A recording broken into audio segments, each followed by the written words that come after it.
Laudia kembali ke kota setelah ia cukup mendapatkan banyak informasi tentang kengerian hantu air muncul di desa Talagaden. Konten tentang desa Talagaden pun viral di media sosial. Dampaknya banyak orang yang pada akhirnya menyambangi desa Talagaden, khususnya Sungai Cigadung, hanya untuk melihat-lihat tempat yang menjadi saksi kengerian hantu air di sana. Semakin hari desa Talagaden pun semakin ramai oleh kunjungan turis-turis lokal. Dampaknya masyarakat pun terpecah menjadi dua. Ada yang mendukung karena menciptakan lapangan usaha baru. Banyak warga yang membuat usaha warung bahkan penginapan untuk para pengunjung. Namun banyak juga yang menolak karena mereka menganggap kedatangan orang-orang hanya membuat kerusakan dan masalah di perkampungan mereka, terutama masalah sampah. Terlebih jika pengunjung yang datang tidak sopan, seperti membuat kebisingan di tiap malam. Bahkan di antara mereka ada yang mengonsumsi minuman keras, sehingga berbuat tidak sopan pada warga sekitar. Tentu hal ini membuat desa semakin tidak nyaman. Banyak juga di antara warga desa Talagaden yang akhirnya memilih pindah, karena desa tersebut mendadak menjadi serbuan para wisatawan lokal. Berbulan-bulan kemudian, Laudia mendapatkan artikel mengenai suatu daerah di kota tentang kos-kosan yang pernah diteror oleh hantu berjenis pocong. Sepertinya ia tertarik dengan kengerian di kos-kosan itu. Semakin Laudia mendalami tentang kosan angker, ia justru semakin tertarik menyambangi kosan tersebut. Lalu tanpa berpikir panjang, ia segera memutuskan untuk mengunjungi kos-kosan terkutuk itu. Tanpa dia sadar, sesuatu yang besar dan gelap ada di dalamnya. Disinilah awal kisah para pendoa dimulai.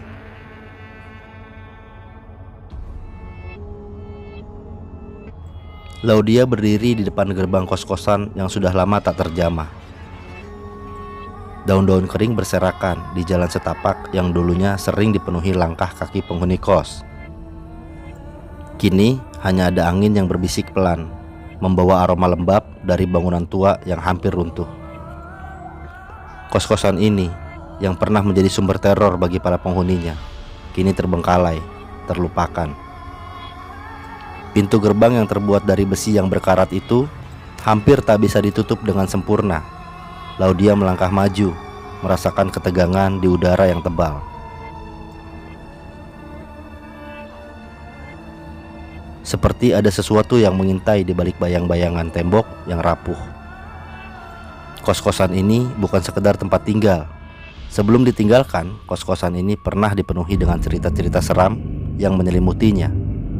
Pocong yang muncul di tengah malam, suara-suara aneh dari dalam kamar yang terkunci, dan desahan nafas yang terasa begitu dekat, namun tak pernah tampak wujudnya. Mata Laudia tertuju pada bangunan itu, yang kini tampak jauh lebih menyeramkan daripada dulu. Dulu, meski ada rasa takut yang menggelayuti, ia merasa ada sesuatu yang menarik untuk dipelajari. Kini, ketika ia berdiri di depan pintu utama kos-kosan yang usang ini, rasa penasaran itu menyelimuti hatinya kembali. Dengan langkah hati-hati, ia memasuki halaman yang dipenuhi rumputan liar, tumbuh tak terkendali, seolah ikut merayakan keheningan yang menyelimuti tempat itu. Tanpa banyak bicara, ia menuju ke bagian belakang dengan tetap menyalakan kameranya. Tempat kos-kosan itu dulu selalu dipenuhi tawa dan canda. Semua kamar kini terbuka, namun tidak ada kehidupan di dalamnya. Seolah semua penghuninya telah meninggalkan kenangan mereka dan tak ada yang sudi mengingatnya. Setelah beberapa langkah, ia menemukan kamar yang dulu terkenal dengan kisah-kisah horornya. Kamar itu sudah tak terurus lagi, pintunya terbuka sedikit. Laudia berdiri di ambang pintu, menatap ruangan gelap yang hanya diterangi oleh cahaya redup yang masuk melalui celah-celah jendela yang retak.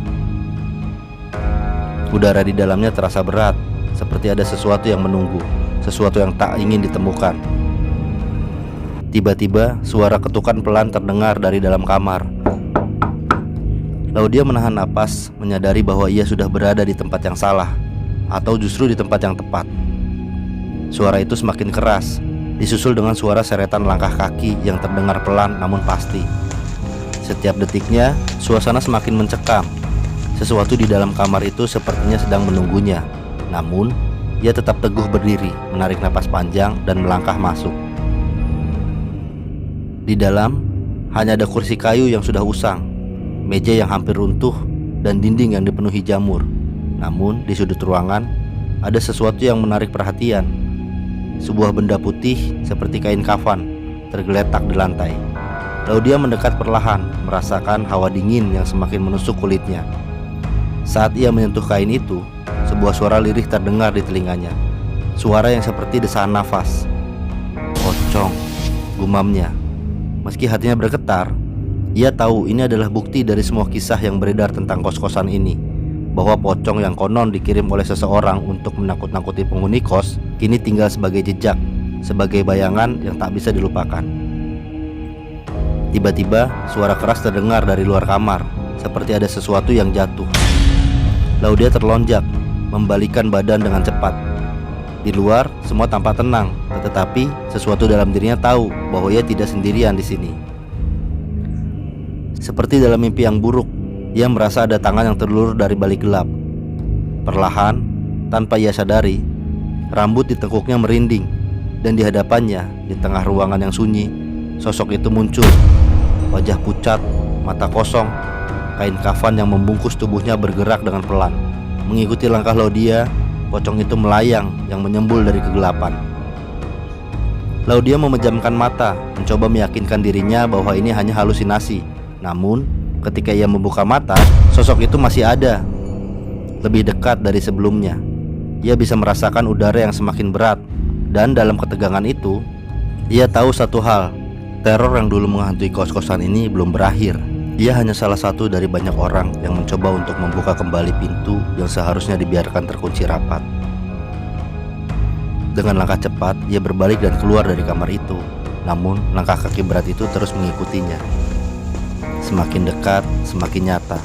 Di luar, angin berhembus lebih kencang, membawa bau tanah basah yang menambah rasa tidak nyaman di dalam dirinya.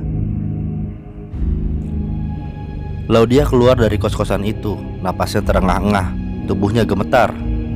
Sambil menatap bangunan yang semakin jauh, ia tahu bahwa ia baru saja mengalami sesuatu yang tidak pernah mudah ia lupakan.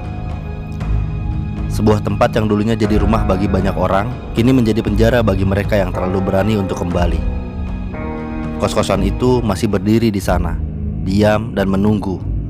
Tapi kini hanya sedikit yang berani mengingatnya, apalagi mengunjunginya. Dan Laudia, meskipun rasa takutnya belum sepenuhnya hilang, ia tahu bahwa beberapa teror memang lebih baik dibiarkan terkubur di tempatnya.